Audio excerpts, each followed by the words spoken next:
Okay, welcome everyone to the final talk in this year's speaker series for the Behavior, Evolution, and Culture.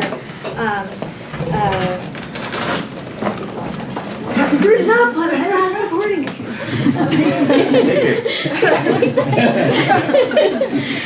Before we get started, I just want to make a couple of announcements to thank people who have contributed to the speaker series this year.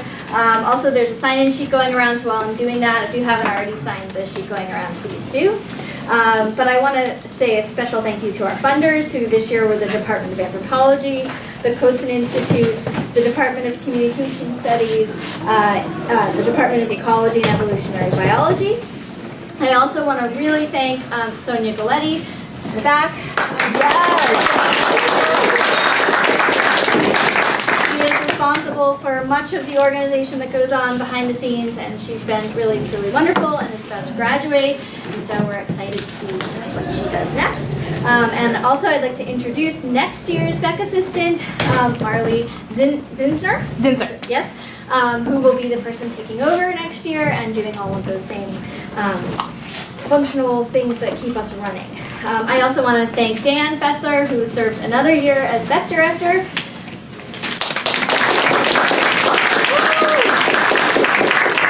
And Erica Cartmel is going to take over for me next year as the coordinator of the series, and so look forward to a whole new set of talks that will be coming up.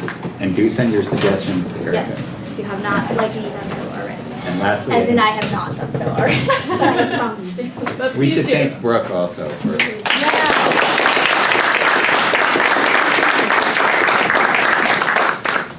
Okay, so I'm very pleased to continue the tradition that we have here at Beck of having our PhD students give a Beck talk. It's the only sort of form of a formal defense that we really have, although this year we have a celebration for all of the PhD students finishing up, which if you haven't heard will be next week.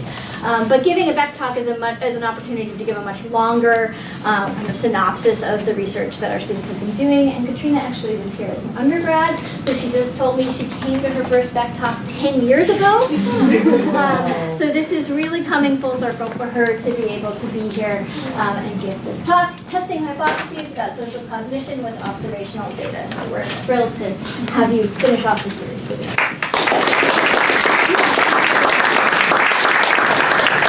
I'm very happy to be here, and I don't think I've ever seen this room from this vantage point, although I've been here many, many times. So most primates live in social groups where they have to navigate complex social relationships. And primate-like sociality is infrequent among mammals. And some of the features include that membership is stable. Of course, there's some turnover because dispersing sex leaves, but overall membership is stable. Individuals recognize each other, and they actually have memories of their past interactions. Of course, this is not unique to primates. There are other mammal species that share all or some of these features. So some species of carnivores, species of dolphins and whales, and all species of elephants also have some of these features. But nevertheless, it's not a frequent mammalian pattern. So the best explanation that we have so far for this is the social intelligence hypothesis. And sometimes it's called Machiavellian intelligence hypothesis or social brain hypothesis. The main idea behind this is that the cognitive demands of social living may have shaped the minds of primate social species. And the principal evidence for this is that the increase in group size is usually associated with larger brain size or neocortex ratio. So this theory is really good guide, but there are a lot of assumptions here. And so for example, group size, of course, is a proxy for social complexity, and brain size or neocortex ratio is usually a proxy for intelligence. And there's been, a lot of ink spilled thinking about what is the best way to capture these two forces.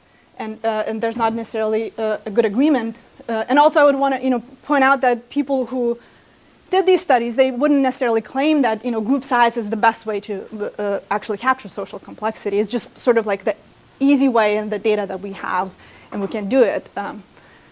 But I think it's still a really good time to ask some very basic questions. Like, what kinds of cognitive abilities do primates have that actually help them navigate their complex social lives? And what types of problems do primates actually encounter daily? And how, on one hand, these social cognitive abilities, and on the other hand, these social challenges vary across various primate species.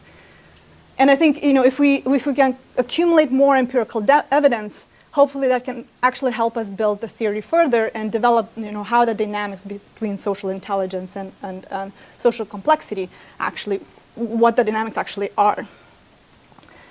Of course, we do have a lot of amazing work done, and I'm going to just, talk about like a small subset of it. So most of the evidence about social cognition in primates come from experimental studies. And experiments are really great to sort of figure out what types of knowledge primates have about the individuals that they live with.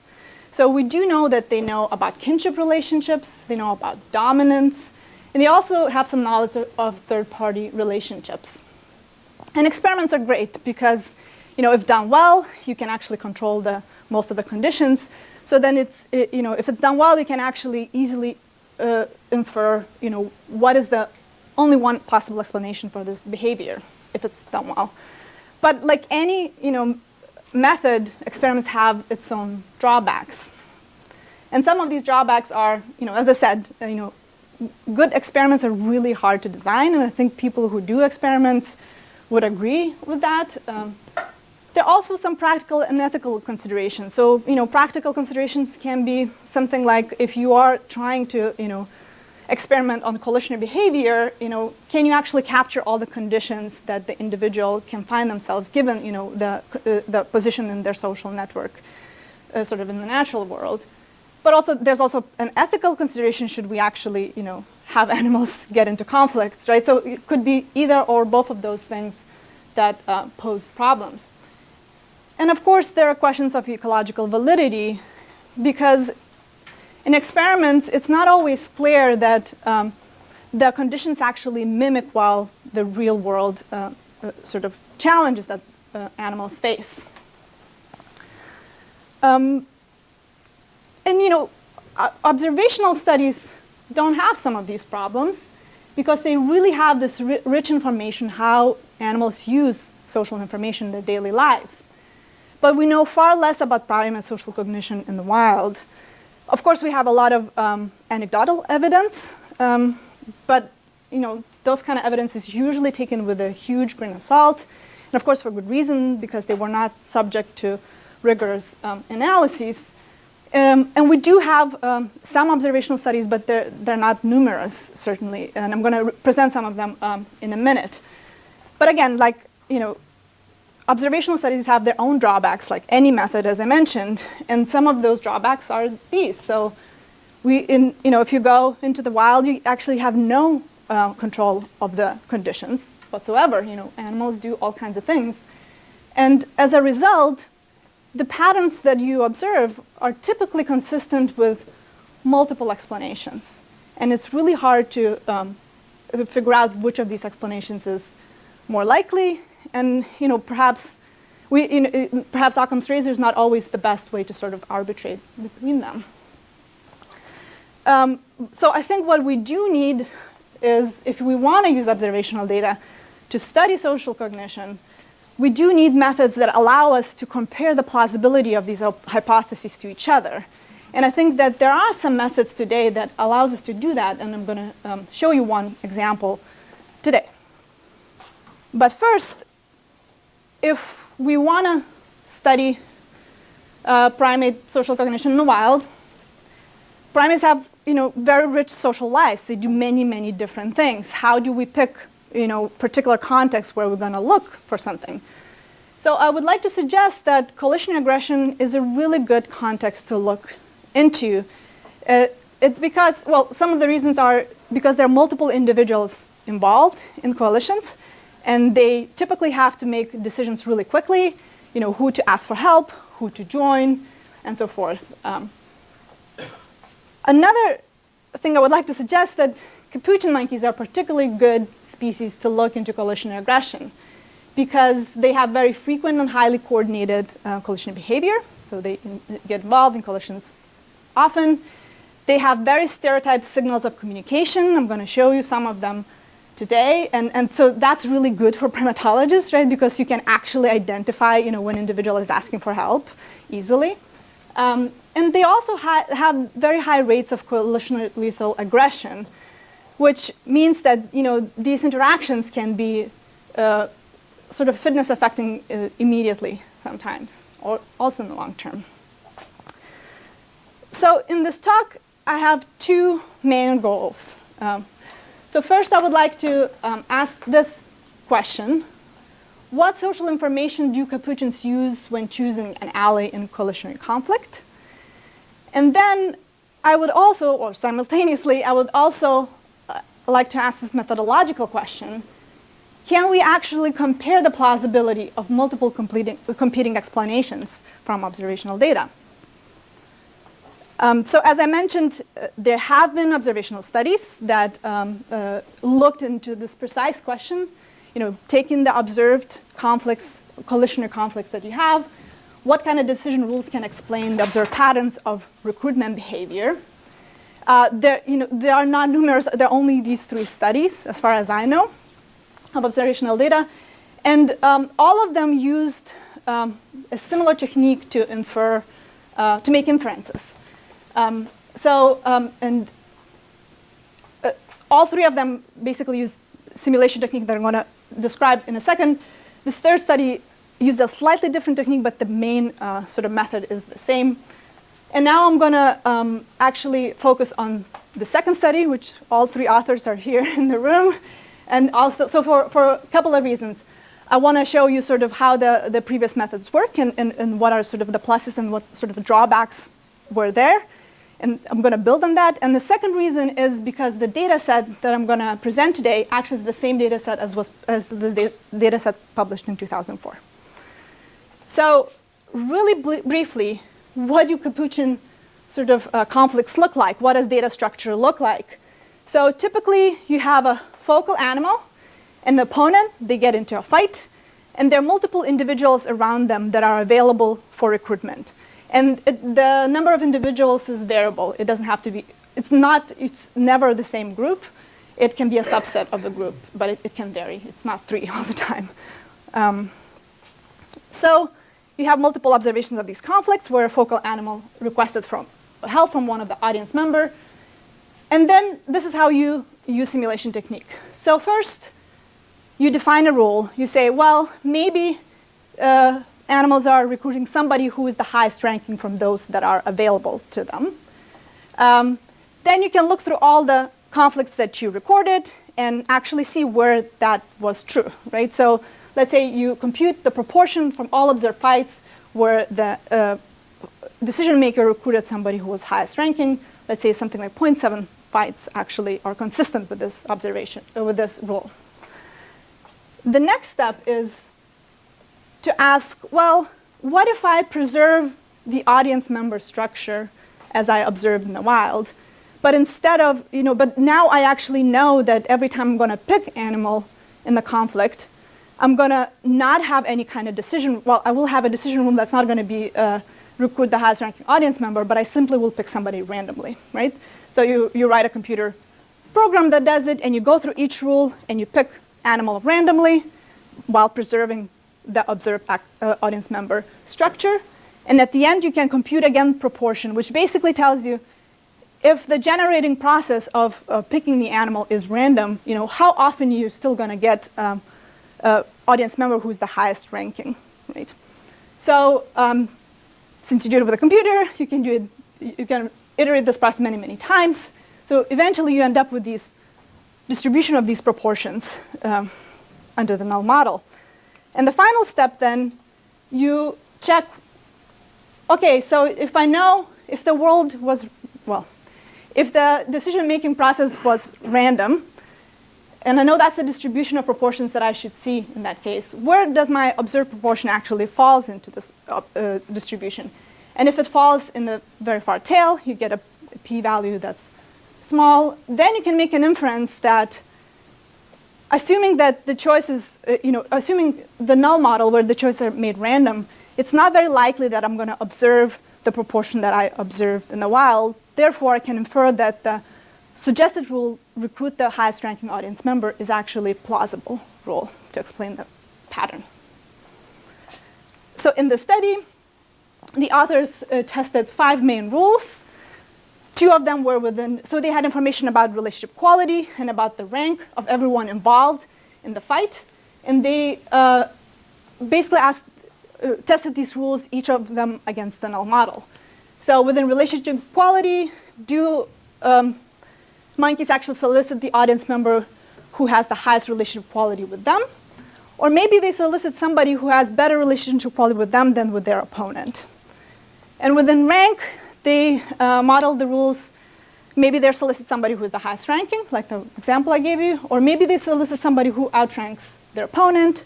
Or maybe they solicit somebody who outranks them.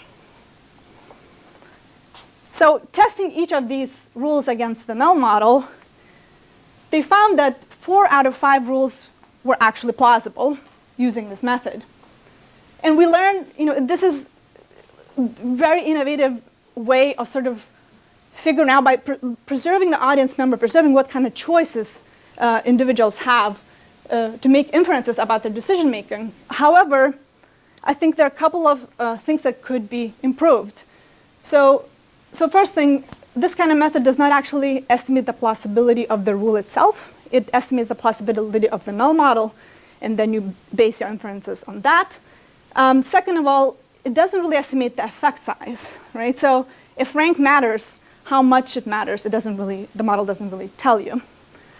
And finally, I think one of the more important things, since you end up with these 4 rules, the method doesn't really give you a principled way how to compare the plausibility of the rules to each other. Are these rules all equally likely, or is one of them sort of ahead of the others to explain this data?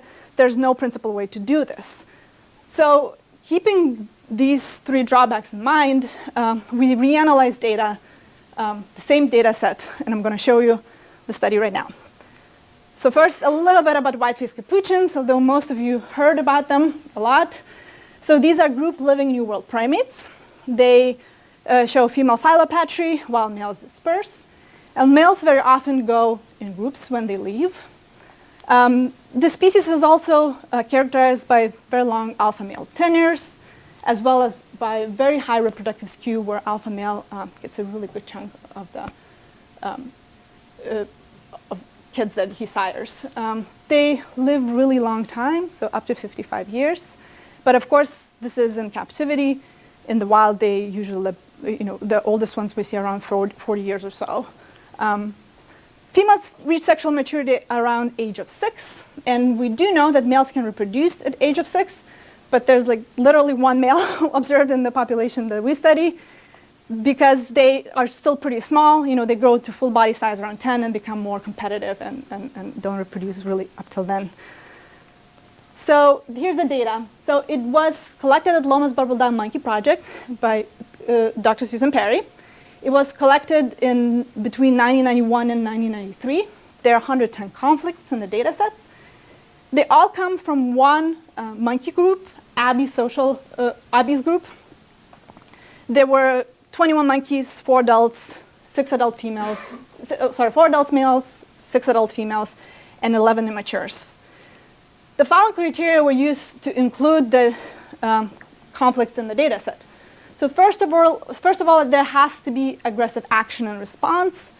So capuchins are pretty feisty. So they sometimes threaten and become aggressive towards individuals that don't even watch them. So we don't want to, that doesn't really seem like a conflict that we should consider. There has to be a recruitment signal, and I'll show you on the next slide what they look like. So we have to be very clear who they actually targeted when they were recruiting an ally.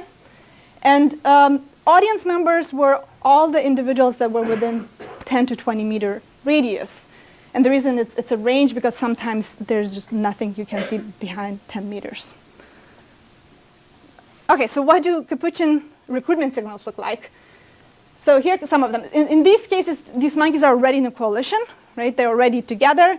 But in the case of Overlord, a recruitment looks like the monkey at the bottom will try to back towards the individual that they want to form a coalition with, or the monkey on the top, if they want to recruit somebody, will try to hip grasp another monkey that they want to get, on the top. And also here's coalitionary embrace, where the monkeys are next to each other, so recruitment signal is sort of like reaching for another individual. But of course, these are when monkeys are physically very close to one another.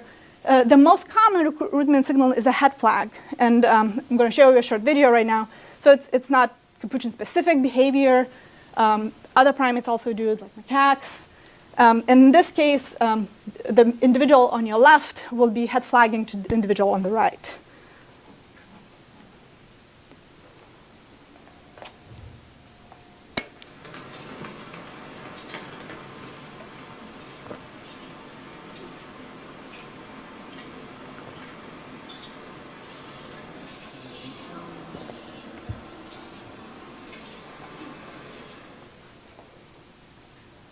All right, so this is how recruitment signals look like. And just to remind you, this is the setup of coalitions and conflicts. So you have a focal animal, and you have an opponent. They get into a fight, and the focal animal will try to recruit one of the audience member. And as I said, there could be variable number of audience member per conflict. So we know everyone's identities, and we also have the following information. All group members were arranged in a linear hierarchy. So we assigned them ranks varying from 0, the lowest ranking individual, to 1, the highest ranking individual. So we know everyone's rank.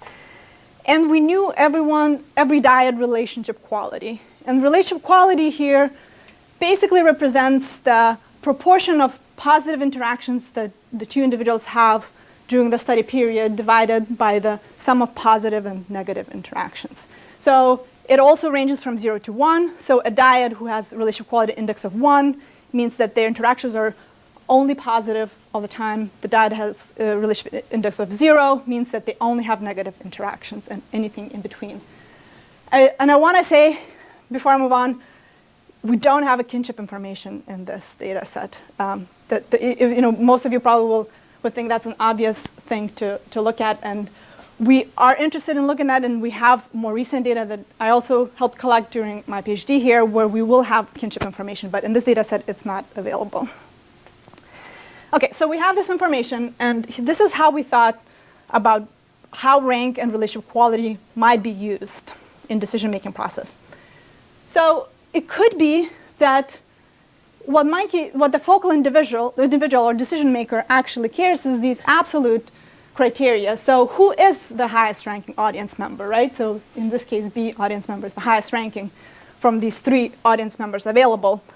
Or maybe who is the individual with whom I have the best relationship quality. So B again in this case, right? So in both of these cases, basically B has the highest values. But it also is possible that they actually care about more of these relative criteria, like, for example, maybe they do know their relationship quality they have with each audience member, and they do have some idea of relationship quality that the opponent has with each audience member. And what they care is about the difference, and they want to maximize that difference. So somebody who is much, much better friends with them than with their opponent. So in this case, it's also a B, so it has the biggest difference between those indices. Now, I'm going to just say briefly, rank, we didn't use this criteria for rank, and the reason is because if I subtract opponent's rank from each audience member's rank, since it's a constant, it's just going to rescale the dominance hierarchy, and statistically it's going to behave the same way as absolute dominance rank. So even if there could be 2 different processes happening, statistically you can actually capture them. And finally, well, maybe they do care about these relative criteria, but not necessarily care about the absolute distance between those measures. Maybe what do they care is actually, does my audience member outrank my opponent? Doesn't matter for how much, or does the audience member has better relationship quality with me than with my opponent? So again, I just set it up that B is always the one. So keeping these 3 criteria in mind, we constructing the following hypothesis about decision-making process. So first of all, we also had a hypothesis, well, maybe monkeys are actually making these decisions randomly. Maybe they're just picking individuals by random. There's no necessarily other process generating it. And then we took for each of those predictors that I presented, and we constructed a decision rule. And I want to say that up to now, this is very close to what 2004 paper actually did, basically asking, they're not exactly the same because the details of the models differ a little bit, but in spirit it's sort of the same idea.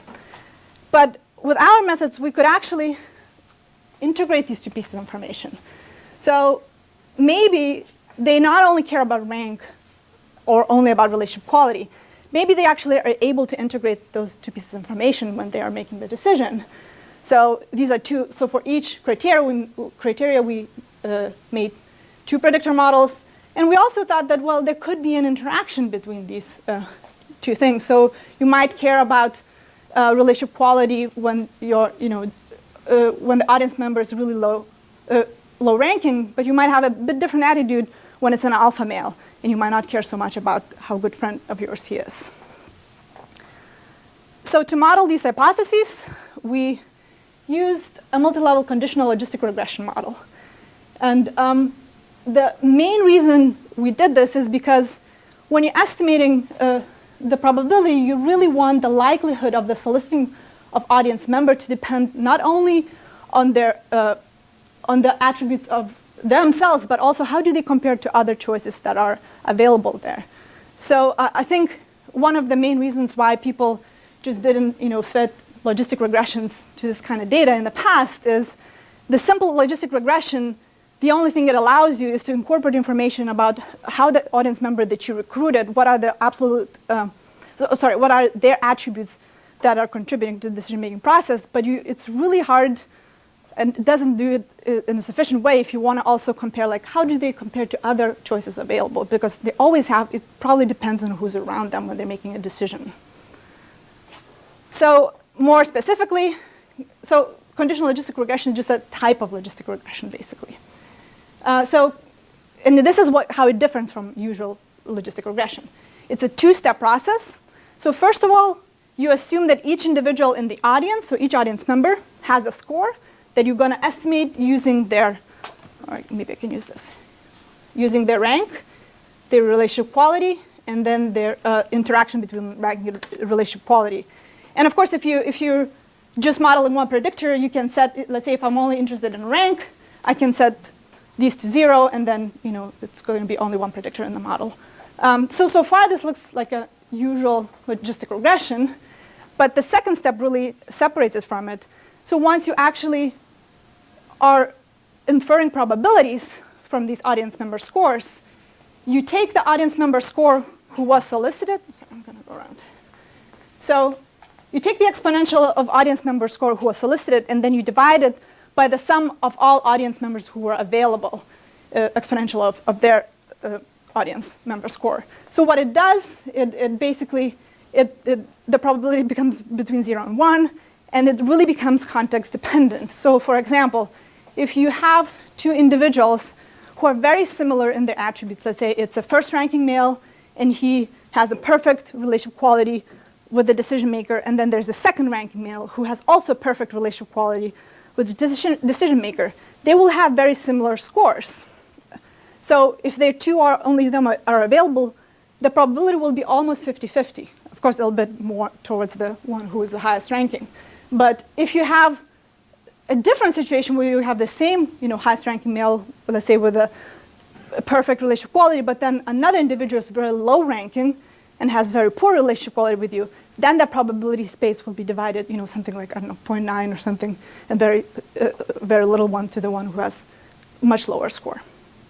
So basically, what this model does, it incorporates two pieces of information, right? Some sort of attributes of the one, of the individual who is being recruited, but also takes into account the context in which the recruitment actually happened. Okay, so to fit these models, we used Bayesian approach and stand software. So since it's a Bayesian approach, we had priors. So for fixed effects like rank, relationship quality, and the interaction term, we used basically an informative prior.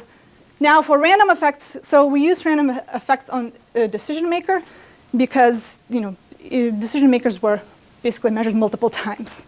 And so we wanted really to see, is there some individual variation in the data, that's not accounted by rank and relationship quality.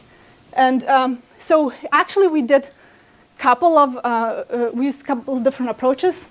So I'm going to just talk about one of them because basically all of them give the same picture. So we kind of wanted to see how sensitive it is to assumptions about priors, but it wasn't very sensitive.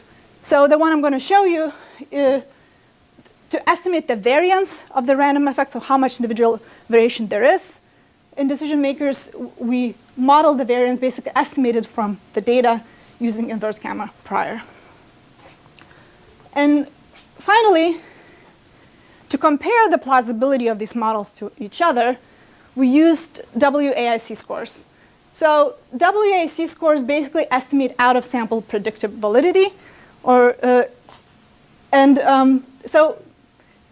the basic idea, right, if you want to compare the plausibility of the models to one another, you can't just sort of look at the fit of the model because each model has a different number of parameters, and the more parameters you're going to put in the models, the better will be the fit. That's just how it works. So you have to somehow account for the number of parameters there. And WAIC scores and all information criteria basically do that. But the difference from like AIC scores is that AIC scores have a very fixed penalty for any additional parameter you add, whereas WAIC scores have something called effective parameters. What it really calculates parameters given how much they actually add to prediction, to fitting. So if if some parameter doesn't do anything or they just fits to the subset of a data, it's not going to be counted. And that's very important when you're fitting these models with many, many random effects because that just inflates your number of parameters in a crazy way. So you want to kind of account for that. So now I'm going to show you results, and I warn you, it's going to be a wall of text and numbers, but I'm going to walk you through it. So I'm going to show you what I want you to see. So first of all, here are all the models, the same models that I presented. This is how you can read them. So the top model is absolute rank times absolute relationship quality. So that's a model with interaction term between those two predictors. The plus, that means just the absolute rank and absolute relationship quality, no interaction term. And then, if you have just absolute rank, that's one predictor model. And here are model comparison results. So these are not effect sizes yet, but these are just the WAIC scores. So first thing, the PWAIC, this is the effective number of parameters. And you can see that it's pretty small, right? And so just right away, I want to say that I'm not going to show you the random effect variance estimates. I do have them if anyone's interested. I can show you later. But sort of the reason is because we didn't find pretty much no variance in individual decision making, which suggests two things. The animals actually don't vary in their decision making, or we don't have enough data, which the second one is probably the more likely one. And that's why you see these pretty small numbers for effective number of parameters, although there are many, many parameters in those models. Now, third column is WAIC score. So the smaller the score it is, the better. Then, and so these WAIC scores are basically distributions, right? So they have standard errors. Then DWAIC is the difference of the model from the top ranking model, and the standard error of the difference between those two distributions. And finally, WAIC weight. That's how the models are arranged by WAIC weight. And so there are many ways people think about weights in information criteria, but one of the ways you can think of it is the probability, that this model will sort of come up first again if you're going to fit it to another sample from the population. Okay, so and also when we did this study, sort of the main goal was not to pick one best model, but to use all models as a group and to try to understand what can we learn about decision-making process, like looking at all the models together. So this is what I want you to pay attention for a second. So first of all models that have only one predictor, either rank or relationship quality, all of them either get no weight or very, very little weight. Right? So this is sort of in comparison to, to the simulation techniques where you can mostly ask about one predictor. It seems like those models don't really perform really well on this data set.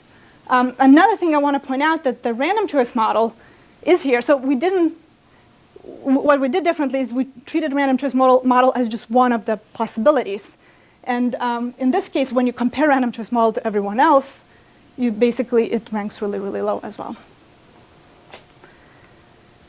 Now, the two top ranking models are both models that have absolute rank and absolute relationship quality as their predictors. So it's suggesting that monkeys are possibly combining two pieces of information, and what they do care mostly is like what the rank of audience members and how good of a relationship quality to have with that individual. I wouldn't, so as I said, I wouldn't make too much about the difference between these two models, because if you look at actually the difference and the standard error of the difference, standard error is itself greater than the difference. So both of these models are pretty good sort of contenders. But it's nice that they have the same predictors. Now I'm going to show you the effect sizes of these models. And so we actually standardize the predictor variables, therefore we can actually compare the effect sizes to one another. So what can we learn about the importance of rank and relationship quality? And if you look at all the models that do have both of those predictors that are at the top, rank is consistently larger than relationship quality. And if you think the interaction models at the top, I'm going to give you a bit more sort of sense what interaction model actually says in a second. But I also, what I'm not going to present here, I can actually compute counterfactual predictions, and I can show that rank consistently contributes more to the audience member score, which is related to the probability than relationship quality. So in all cases, they do care about both rank and relationship quality, but rank's information seems to be more important in the decision-making process. So now I'm going to focus on the top model, although, as I said, I'm not suggesting that this is the only sort of the best way to think about this data, but I think also this model is, needs a little bit of explanation because it has an interaction model. So, oops, sorry. So, Bayesian models are generative. You can actually compute predictions for the cases that you actually did not necessarily observe. So what you have here is, so as I mentioned, these predictors are standardized. So on the x-axis, you have relationship quality index, and then on the y-axis, you have rank standardized, and then each cell is basically a combination of those two variables, and then you can, using absolute interaction model estimates, you can actually compute these audience member scores, right? And remember, the greater the score, the higher probability that it will take a big chunk of the probability of being solicited. And numbers are relative, so absolute numbers don't necessarily mean anything, but what you can see, of course, if you have the perfect relationship quality and your highest ranking, you will have the highest the highest score. Now, but this is where interaction term really comes in. If you are very high ranking,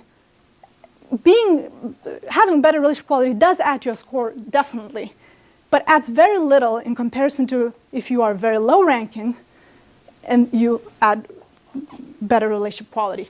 If you're really low ranking, the relationship quality really matters. If you're really high ranking, it adds some, but sort of like diminishing returns. Basically, that's what the model is suggesting. Now, and also I want to also mention, of course, what everyone's probably interested in is like, what are the probabilities, right? And what do these scores mean? So again, it's really, really context dependent. So you can think of it, if you have two individuals that get scores these two scores because they have very similar in their attributes, then you can see how those scores actually will be about 50-50 or so. But if you have somebody who's somewhere here and somebody who's somewhere here, then you can see how that will change. So it's really context dependent who's going to be in that audience with who are you sort of competing to be solicited.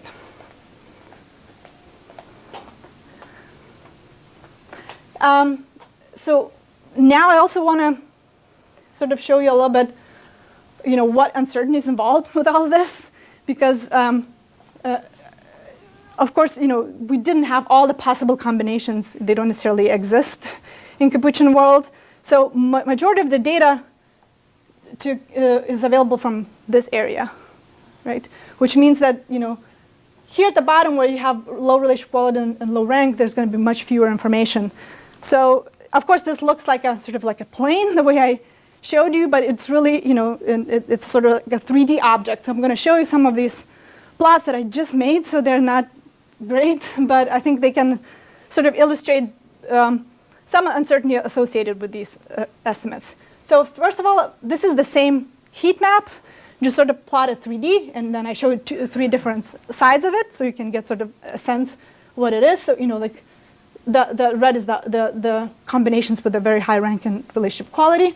And now I want to overlay at the top and the bottom, the 95% has a posterior density interval to sort of give you a sense about uncertainty.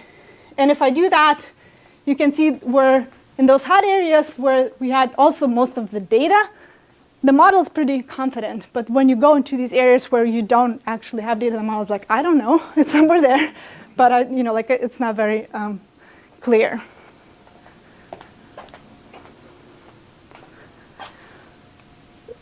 So what can we conclude from this?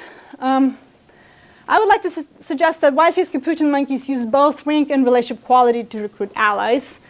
And rank has greater influence than relationship quality on the probability of being recruited. Previous study, so I think the sort of difference of our study is that we didn't test each of the rule against the null model. Null model was just one of the models that actually competed with all the possibilities. And I think this is sort of a little bit different way to make inferences about decision making. What are the larger implications? I'm still thinking through this, but so one implication, sort of one thing to think about is that this ability to classify conspecific using two or more criteria simultaneously, that hasn't been shown in many primate species. As far as I know, we only have 2 studies that show suggest that the primates were observed to actually integrate these 2 pieces of information.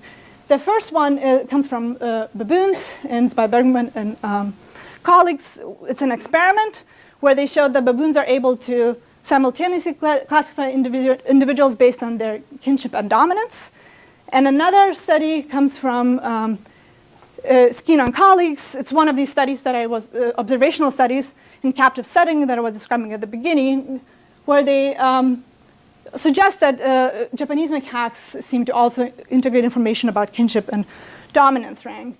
And humans seem to do this all the time. And of course, this study can't really solve sort of maybe very interesting questions, but I think it does raise this interesting ideas. So first idea could be about homology, possibly, right? Because we can think about humans. We have some data from old world monkeys, and then we have data from new world monkeys. Of course, I'm not suggesting that humans and capuchins necessarily have the same kind of ability. And also another possibility, it could be that there could be convergence as well, because capuchins are quite unusual new world primates themselves, so they might have their own sort of history of development of this ability. But I think it does add an interesting data point and possible sort of more exploration in that area. In terms of social intelligence hypotheses, I really want to think that we should actually use these observational studies if we want to actually try to build the theory and develop it more. And of course, maybe not most primate species. Some primate species don't actually have coalition, so you don't necessarily can sort of plant the study in different species. But the methods, it's basically methods of decision making or choice making when you have multiple choices available to you, and especially when those choices differ from case to case. And that could be actually easily, transplanted in many, many different contexts, I think. And I think because we do, and what we'd like to stress, we do need these observational data if we want to learn more about what types of social problems and how, what types of cognitive abilities primates have when they solve them. So thank you very much. I want to thank all of my collaborators. So, of course, Susan Perry and Andrew Whalen and Karthik Panchanathan. I want to thank Clark Barrett and Joseph Manson. I want to thank Clark for sharing all the initial analysis so I actually could understand what was happening in the paper. And I want to thank Beck and everyone for today. Thank you.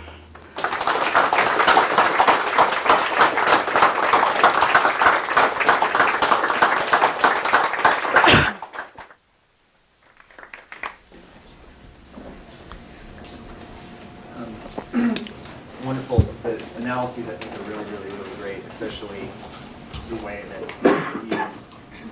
I think a lot of people would tend to just focus on the best fit model, and the fact that you went through all the features of these models and showed how they rank according to what's in them. I think that's a really good way to go.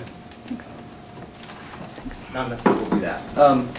I wanted to ask, though, about, so one conclusion that you might draw, and probably would be the first thing that you should conclude, is that rank is more important than relationship quality for the monkeys.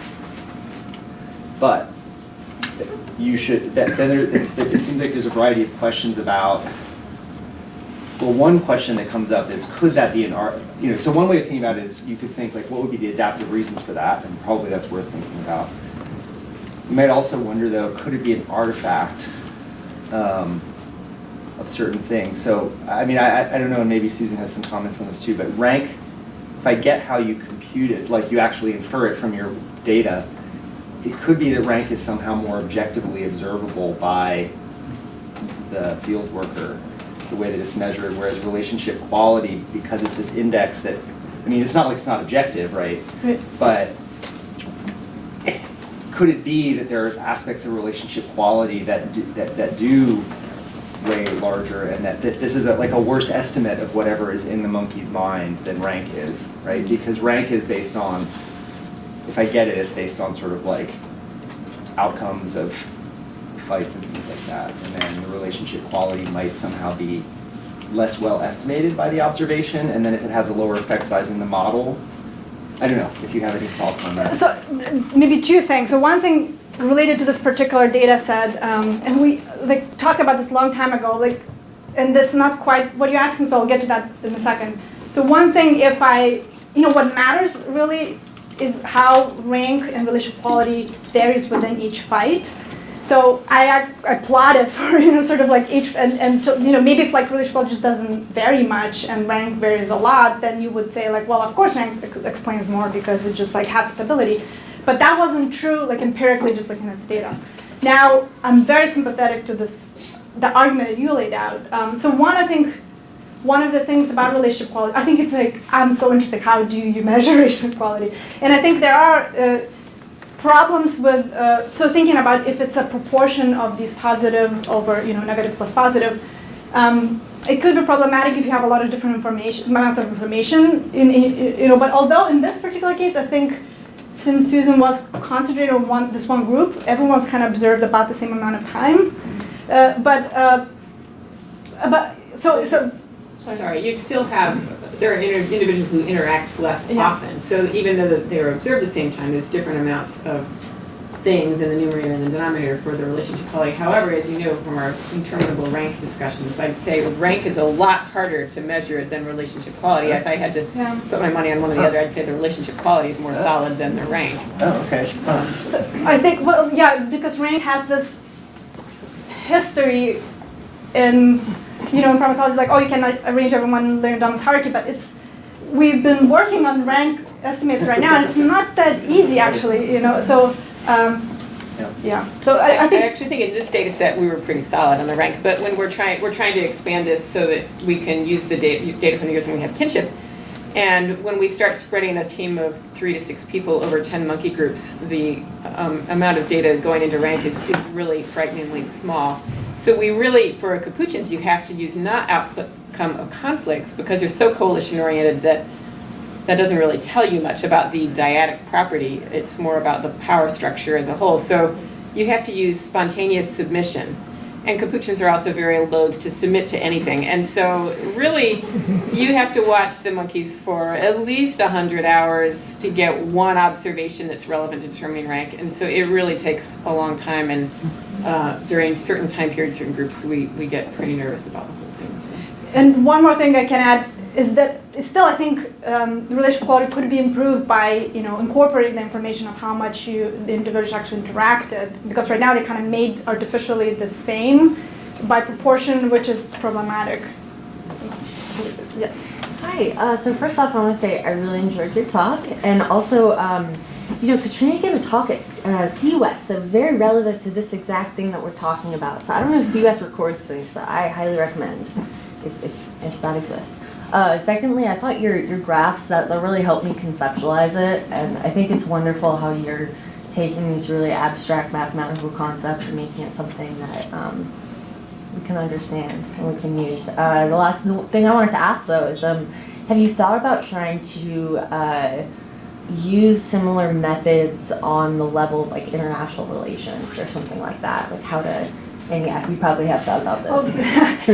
No, not directly, but I feel like capuchins are so as interesting as international relations. Oh yeah, no, totally. Possibilities are exploding. So to be fair, so a lot of it's sort of history, and I want to highlight. Oops, that's wrong one. Andrew Whalen. So when we started this project, we sort of talked about how we what is the problem we're trying to model. And Andrew suggested things, and he really wrote the conditional logistic regression from scratch. And then we figured out that the model exists, right? So, and also people have been been using it in mostly with human behavior and other fields, right? So, there's nothing sort of animal or primate specific. It's really about modeling choices when you have a set of different modeling decisions when you have a different set of choices. Yeah, I'm so excited to see where this goes. Wonderful talk. Can I second what Andy said about it really making it accessible to those of us who don't have all the Bayesian chops that you've acquired over the last few years.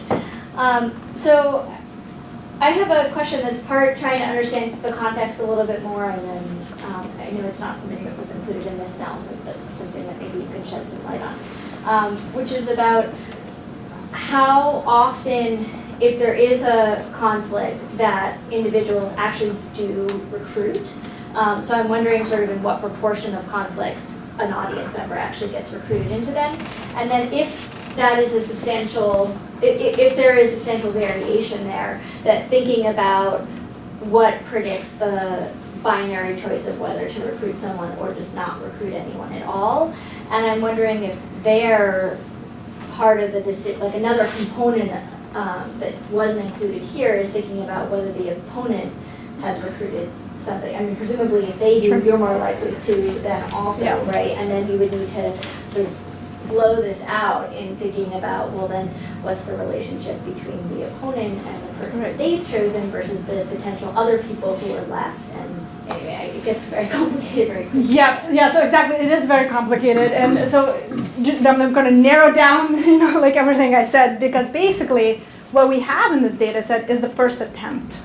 Because they can do it multiple times, as you say, opponent can actually recruit it. So this is sort of like, if there's a fight, and there are options available, what's your first attempt? It doesn't mean, doesn't mean that explains all kinds of possible sort of recruitment things. Another thing. Do you mean that the data in the analysis that you did is just including whatever the first attempt that they made was, and then it stops? Yeah. Just that first interaction, which capuchin fights definitely can get much more complex. And also I think so. This doesn't address when do you make a choice whether you're going to recruit or not. The rate of recruitment, I don't really know exactly, but it's less than 50% of fights that they will recruit, right?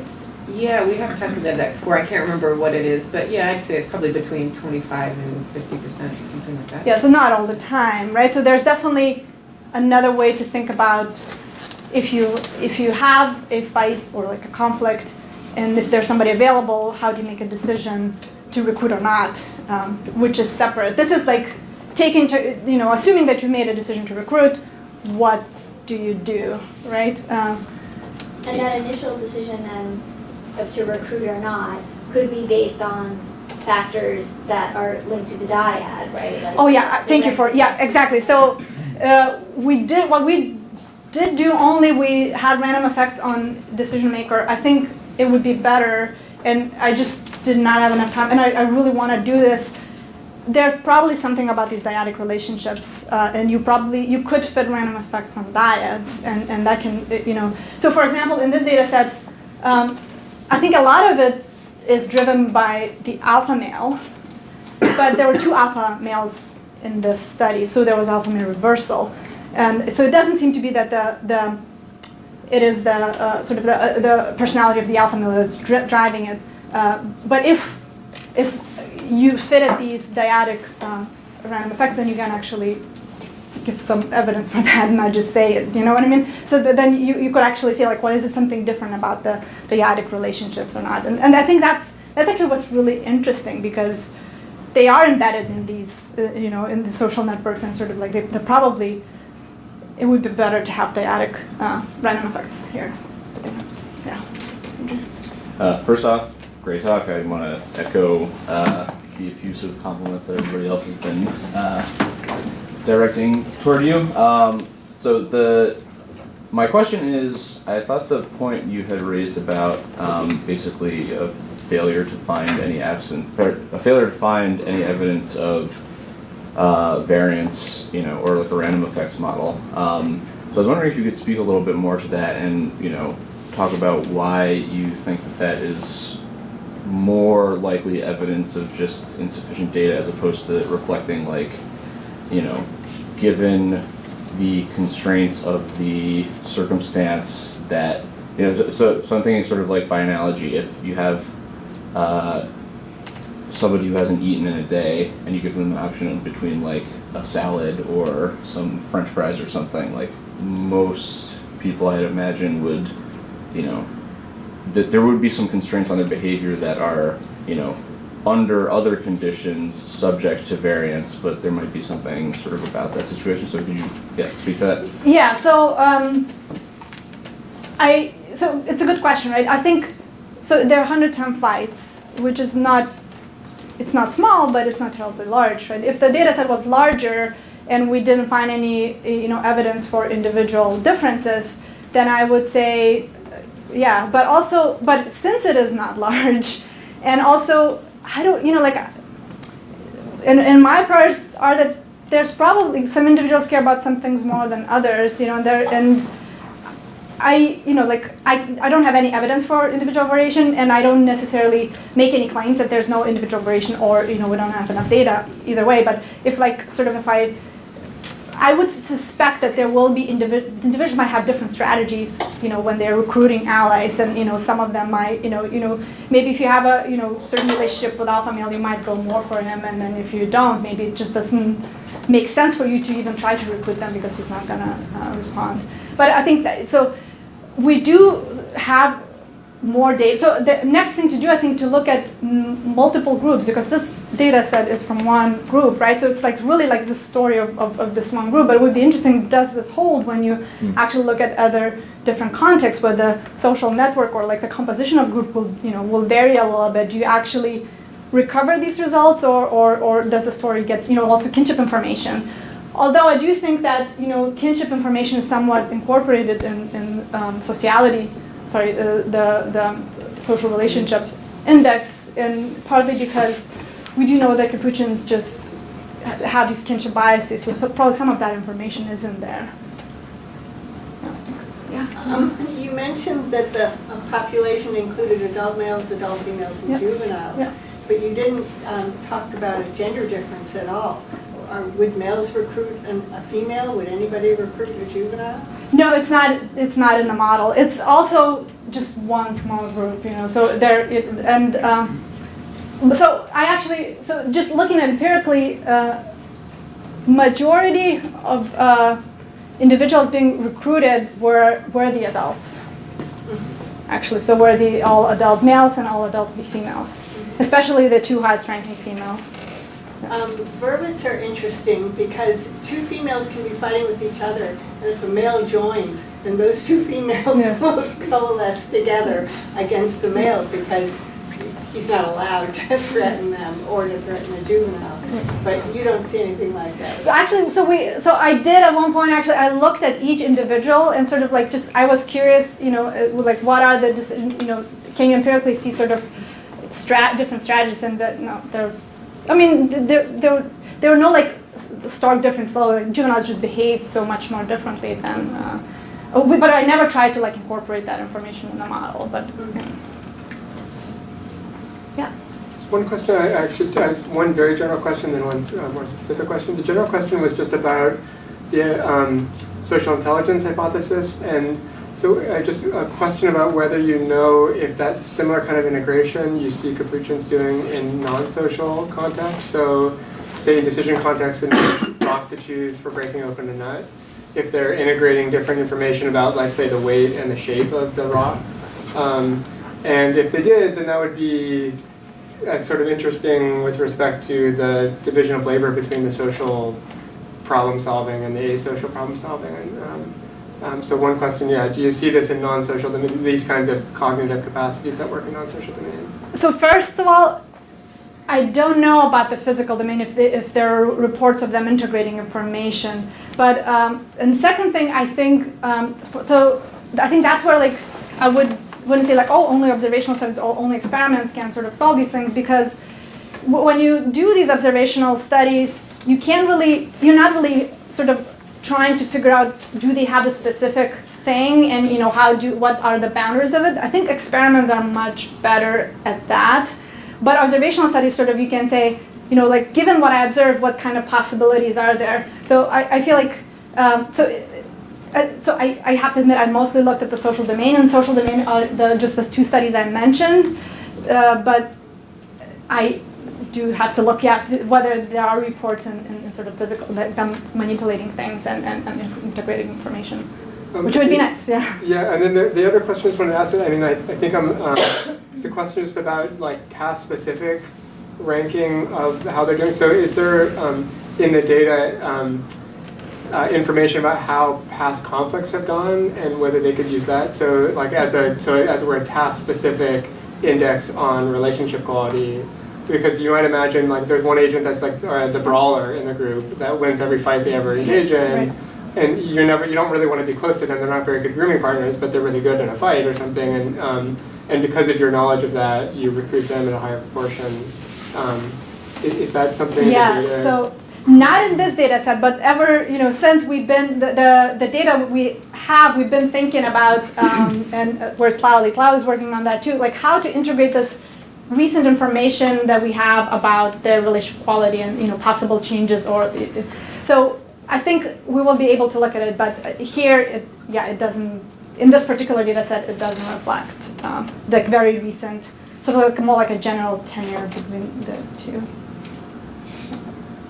So just relevant to your first question, we do know at least when they're making decisions about who to, or what kinds of social cues to incorporate, that they do incorporate various kinds of social cues, like they may incorporate some kin-biased cues and some age-biased, and so Brendan's work also has an approach, this experience-weighted attraction models, where he can pit various kinds of social learning strategies against one another and see how they're integrated together. So it's not the same approach as yours, but sort of similar. Well, yeah, like learning, processing fruit. Right. Yes. So two observations, one relatively close and another higher order. So first, as you move to use the kinship data, I mean, one way to integrate that into this would be to say, well, okay, there's a parameter, right? But and this important question to answer in terms of the decision-making in an agonistic conflict, but another way of using it would be to sort of flip it around, if you will, and to use your modeling approach as a way of evaluating the kinship premium hypothesis, which I think Dunbar initially posed, and I think Josh Tiber and colleagues have demonstrated in humans, that is that people are willing to pay costs for kin by virtue of kinship above and beyond relationship quality, right? So, a kind of I guess, perhaps I'm mischaracterizing the conventional primatology view, but the conventional view might be, well, okay, kinship is the basis for coalition formation, right? You groom with your kin, you're allied with your kin, and so we see that playing out here, right? But another way of looking at it is, well, you have friends and you have relatives, and sometimes your relations are the basis for your friendships. But the relatedness itself adds a bonus above and beyond, right?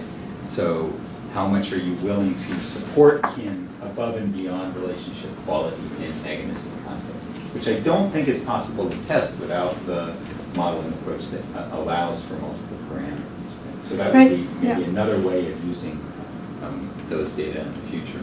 And secondly, at a sort of superordinate level, making decisions on the basis of multiple parameters is always going to be more cognitively demanding than making them on the basis of a single parameter. And when you have an interaction between parameters, that's going to be even more cognitively demanding further. So I would encourage you, looking forward, to think about cross-species comparison, where you can start to look at things like conceptualization and see whether you can a priori predict when you expect simplification or complexification in the decision rule as a function of that, which you can then test, which to my knowledge has not previously been possible. Yeah, so thank you. So the first thing, I completely agree with you about the kinship, and I don't think we can sort of just say like, oh, kinship by itself, like having your kin with whom you have very good relationship can actually, I think, sort of good relationship between kin can make it more, likely to do some things than with relationship with kin where they're not very good. I think that makes a lot of sense and would be interesting to actually see whether the data gives any evidence to that.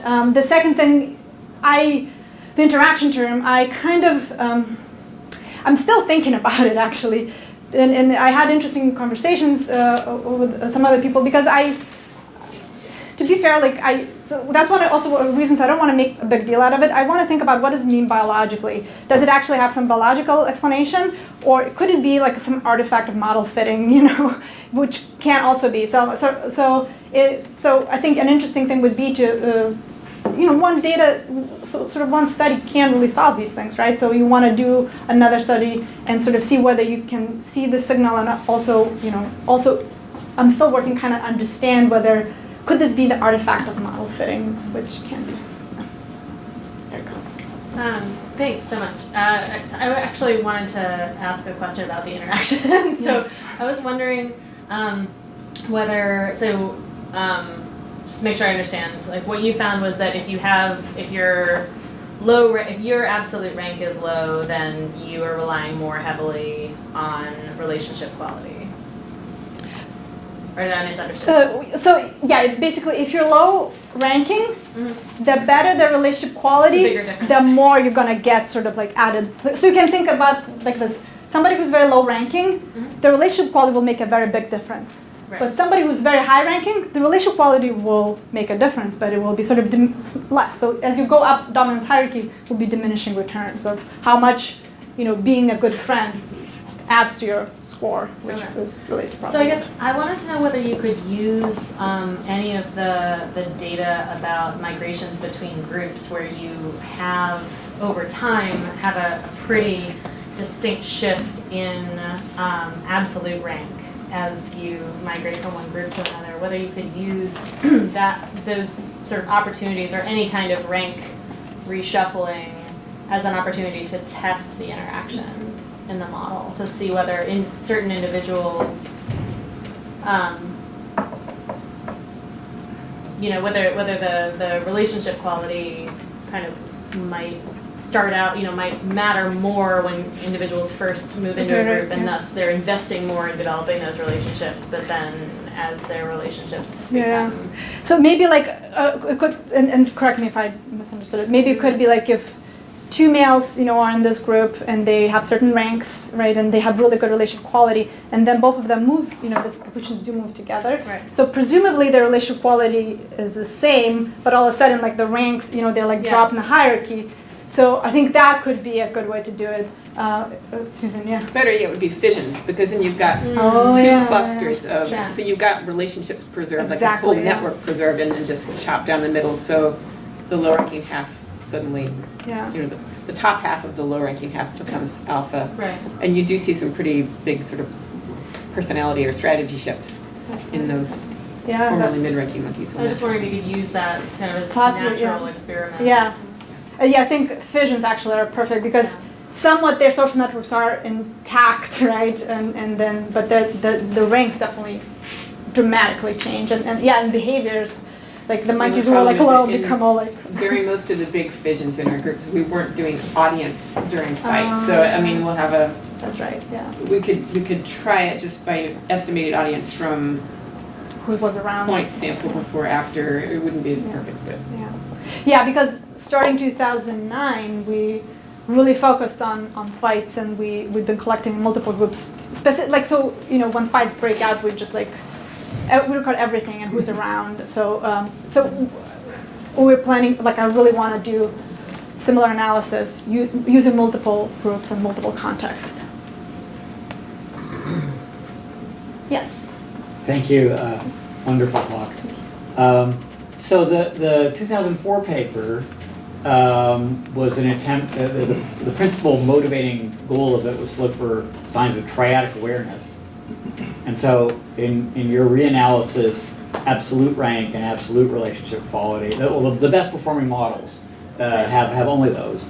And so I just wonder if you could say anything about what your reanalysis tells us about triadic awareness, and then beyond that, if you just have any general thoughts about triadic awareness that you could share with us.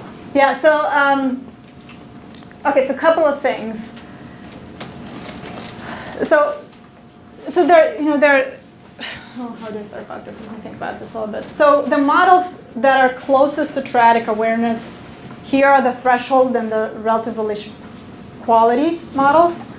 And so again, the single predictor models rank pretty low. So I also ran this model using frequency statistics.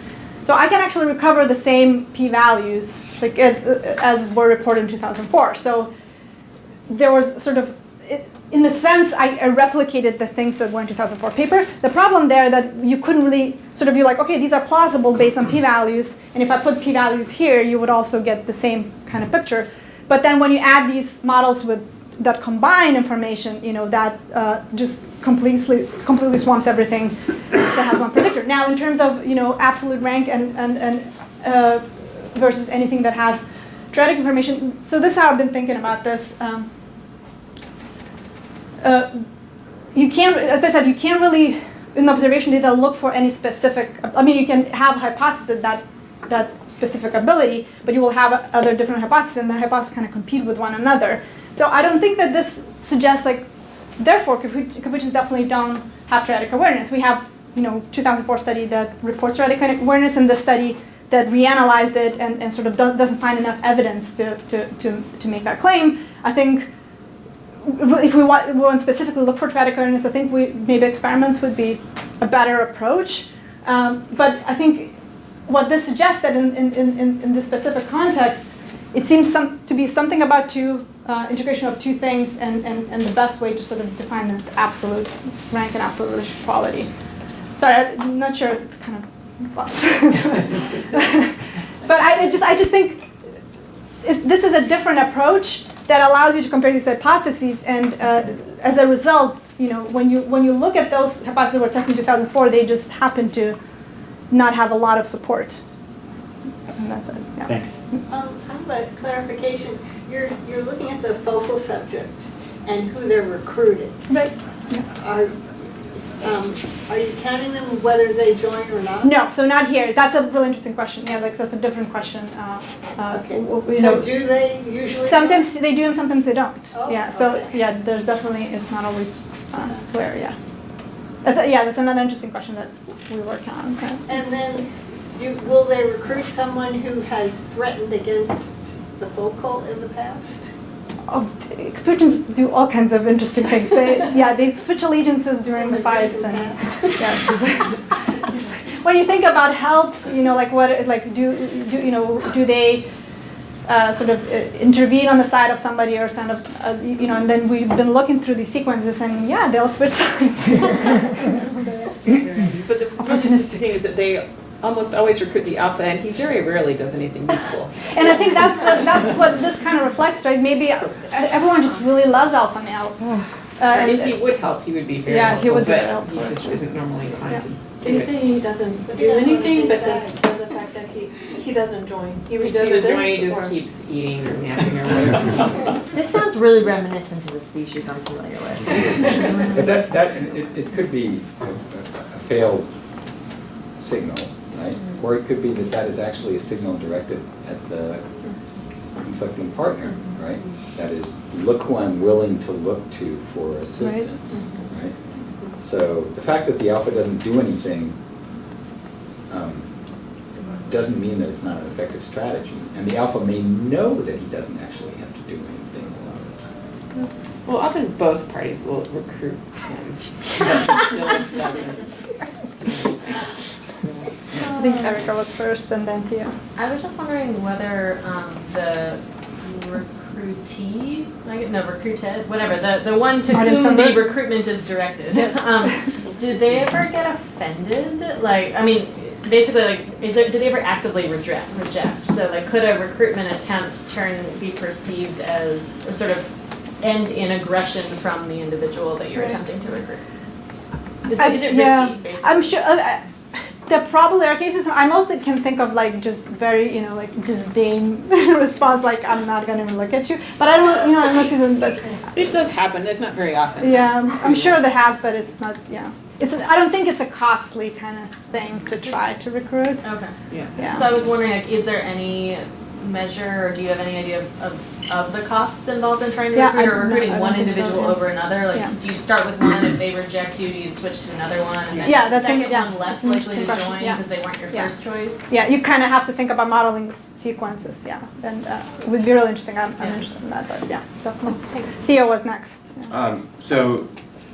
Thinking about what Liz said and acknowledging that, you know, here you didn't look at the outcome of the recruitment, but, you know, just, I'm not sure if this is so much of a question, just as kind of a thought, but, you know, if the recruiter thinks that they're likely to beat their opponent, then maybe in choosing who to recruit, it's more useful to try and, you know, engage in signaling. So maybe you try to recruit the alpha to show, hey, you know, I like you, or, you know, I want your help. But if you're unlikely, if you're evenly matched with your opponent, or if you're you know, if you think you'll lose to your opponent, maybe it makes more sense to try and recruit someone who you actually think will help you and kind of push you over the threshold to win the fight. So then the kind of recruitment strategy that you engage in is dependent on the kind of fight you think you're going to have with your opponent. Sure, yeah, it makes a lot of sense. However, you know, like in the reality, when you start sort of looking at the data, even we were trying to like, okay, we're going to see can we like try as objectively to just make a decision who's the winner of the fight, and actually majority of the fights we can't, because like they know when it ends, and you know, like, and you're like, you know, I don't know who's this, maybe, you know, you can have criteria who's displaced more, or like, you know, who like gets the resource. But you know, a lot of fights don't have resources, so it's not quite clear. It's like you know, it's so a lot of these things are.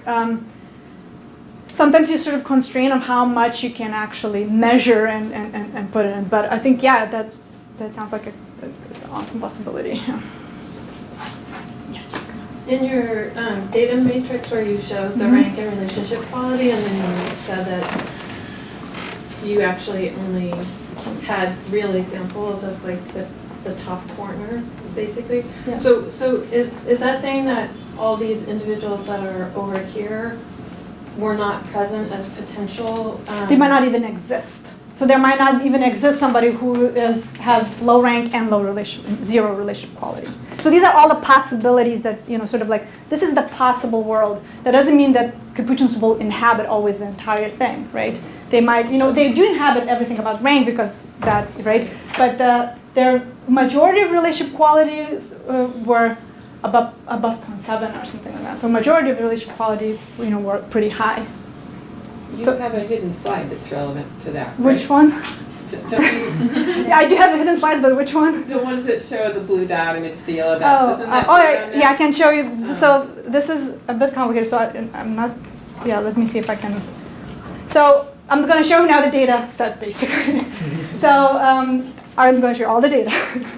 So, and then I think you'll get a sort of a sense like, that they do really kind of exist within this corner mostly in this particular group. But I think also within the whole population you don't necessarily find certain combinations all the time. So I'm going to show you a series of plots where on the x-axis is going to be relationship quality index here. So this is just raw data. This is no model. This is just like I measured relationship quality index for this individual is less than 0.75, right? So that's one audience for one fight. What's the blue? I'll get there. Sorry. So the relationship quality is less than 0.7, and then for this individual, the rank is is close to the bottom, right? Now in each of these squares, you're going to see dots. Blue dots are the individuals that actually were recruited, and the yellow dots everyone who was available there, right? So this is how I break it down. So first, these are all the fights where the audience member who was recruited actually was the highest ranking and had the highest relationship quality. So I should say, these are all the fights where there was one audience member who was available who was the highest ranking and had highest relationship quality. And in 32 cases, they actually recruited that individual. In 6 cases, they went for somebody else, okay? But it might be that there's not always true that the same audience member will have the highest rank and highest relationship quality. There could be 2 different individuals. So for the rest, 72 fights, that's what we have. In 41 of those 72 fights, they end up going with the highest ranking individual. In the 14 of the fights, they end up going with the individual who had the highest relationship quality, right? And then 17 fights, they did something else. So it doesn't explain everything, right? There's still like stuff that's not really consistent. But this is just raw data. So as you can see, so these are effects from 0 to 1 to make it like the same size. But you can see that they're still kind of like in that side of the. And I think it would be interesting to know actually. We haven't done this where to see, do you get, if you take multiple groups, do you get the sort of the more of the inhabitants of that entire possibility space? Or do you still get, places where they just, somebody who's low ranking? I think, it will be really hard to find individuals who have like zeros in their relationship quality. They will still have some positive interactions, so you have to, only have negative interactions. I don't think that's entirely possible in Capuchin world. I mean, it's possible, but not sort of like what my intuition is, what I saw. Yeah. So I was going to ask a question about relationship quality too, but I'm just wondering when you said that a lot of the fights, it's hard to actually determine what the outcome was. Is it possible that there are conflicts where the point of them is just to get some information about your opponent, and so that would, where there would be sort of a clear outcome that both are walking away with, or at least maybe one is walking away with more information than they had when they started? And do you think those seem qualitatively different than the kinds of conflicts that are over a resource or something like that? And is there, if you think that's might be happening, do you think there's a way to parse those out? I think there is, I think there are a lot of different kinds of conflicts. You can get conflicts, they're not collisionary sort of conflicts, but you can get conflicts where two monkeys are sleeping, one of them gets up and just like sits on the head of the other. And that one's, so it's something about, just reinforcing that, but some things are about, very clearly about food. They're eating and somebody's just like, alpha male is eating next to somebody and he just like lunges, right? And then so I think it would be interesting to sort of think about, is there a taxonomy to these? And I'm sure there is, but then the question is like, what kind of criteria you're going to use to parse it out? And still so I think it's possible and it would be a lot of fun to do, but right now I don't know, Susan, if you have more. I've been working on it, but there are a lot that, we always code whether it happened in a food patch and whether the winner ended up with the food or was evicted from the patch. But a huge proportion of them, I think, are just about bickering over dominance and or about something we haven't imagined. It really is hard to get much precision in coding the reason for the fight. And so it's less about gaining new information, it's sometimes about just making sure that everybody knows that your place.